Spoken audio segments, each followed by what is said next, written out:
Hello everyone. तो मैं हूं एडवोकेट तुलसी राम सिंह और आप देख रहे हैं मेरा यूट्यूब चैनल। तो कैसे हैं आप? आशा करता हूँ अच्छे होंगे, स्वस्थ होंगे, मस्त होंगे। जैसे कि आप लोग स्क्रीन पर देख रहे हैं, राष्ट्रीय उपभोक्ता निवारण आयोग ने दिया टाटा हाउसिंग को बड़ा झटका। तो वो झटका क्या है उसके बारे में हम विस्तार से बात करेंगे। तो अगर आप चैनल पे नए हैं तो अभी फटाफट सब्सक्राइब कर दीजिए और बेल आइकन को ऑल पे कर दीजिए ताकि मेरी जो भी लीगल टॉपिक वीडियो हो सबसे पहले आप देख सकें। तो वीडियो शुरू करते हैं। होता क्या है, राष्ट्रीय उपभोक्ता निवारण आयोग के पीठासीन सदस्य जस्टिस राम सूरत मौर्य और डॉक्टर इंद्रजीत सिंह की पीठ ने Tata housing development private limited शिकायतकर्ता द्वारा जमा की गई पूरी राशि को 9% प्रति वर्ष ब्याज की दर से वापस करने का निर्देश दिया। अब मामला क्या है ये देखते हैं। शिकायतकर्ता ने प्रस्तुत किया कि विरोधी पक्ष के वर्ष 2011 में गुड़गांव के सेक्टर 72 में टाटा प्रीमंती नाम से एक समूह आवास परियोजना की शुरू की और इसकी सुविधाओं का व्यापक रूप से प्रचार किया। शिकायतकर्ताओं ने वर्ष 2012 में परिजनों में एक विला बुक किया जो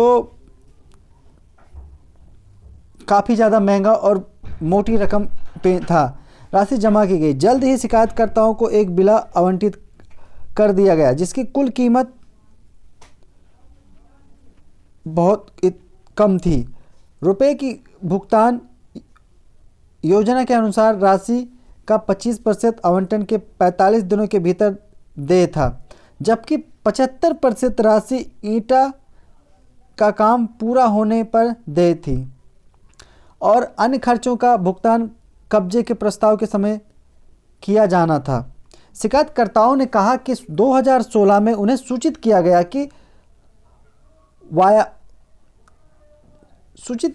कि वायोला का निर्माण पूरा नहीं किया जा सकता है और आवंटन को एक अपार्टमेंट में स्थानांतरित किया जा सकता है। जबकि शिकायतकर्ता ने इसके बदले धन वापसी की मांग की तो विपरीत पक्ष द्वारा सूचित किया गया कि केवल एक छोटी सी राशि वापस की जाएगी और उन्हें इसके लिए बदले में एक अपार्टमेंट का आवंटन लेना चाहिए।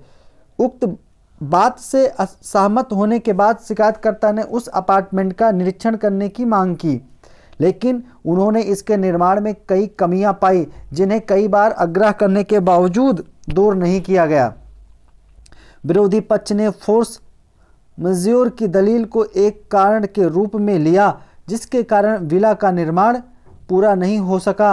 उन्होंने कहा कि पानी की कमी थी जिसके कारण निर्माण में देरी हुई, जिसके कारण श्रमिकों का भी अधिक विस्थापन हुआ।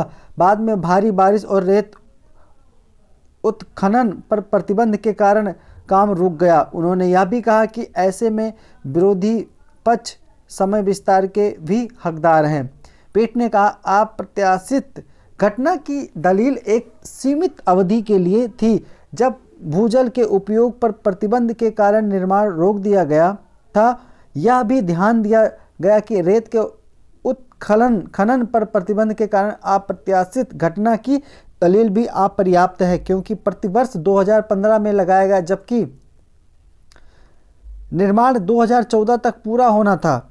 इसी तरह भारी वर्षा के कारण निर्माण रोक दिया गया।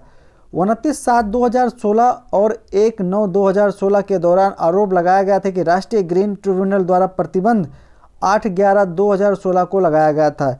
ये सभी अप्रत्याशित घटनाएं देरी की पूरी अवधि के लिए हैं। इस प्रकार कब्जा न दे पाने में बेची की ओर से सेवा में कमी की गई।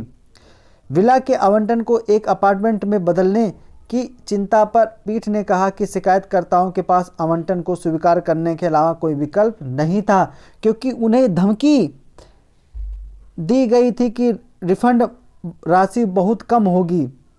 पीठ ने यह भी कहा कि संबंधित अपार्टमेंट खरीदकर समझौता एक तरफा है और अनुचित है, इसीलिए शिकायतकर्ताओं पर बाध्यकारी नहीं है।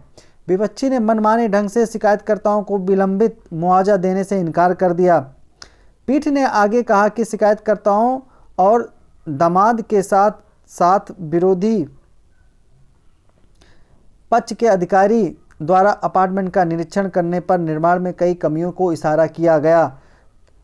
विरोधी पक्ष द्वारा ईमेल के माध्यम से इसकी पुष्टि भी की गई कि लेकिन इसके बावजूद कमियों को दूर नहीं किया गया। हालांकि शिकायतकर्ताओं ने 16/9/2017 और 8/11/2017 को विरोधी पक्ष को कमियों को दूर करने के लिए ईमेल किया, लेकिन विरोधी पक्ष इस पर जोर दे रहा था मांगी गई राशि जमा करें।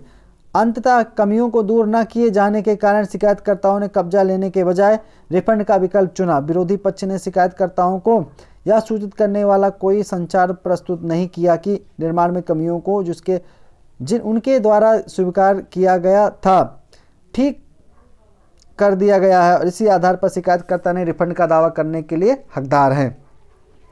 पीठ ने विरोधी पक्ष को निर्देश दिया कि शिकायतकर्ता द्वारा जमा की गई राशि को पूरी राशि को संबंधित जमा की तारीख से भुगतान की तारीख तक 9% ब्याज दर से ब्याज के साथ 2 महीने के भीतर वापस करने का निर्देश दिया।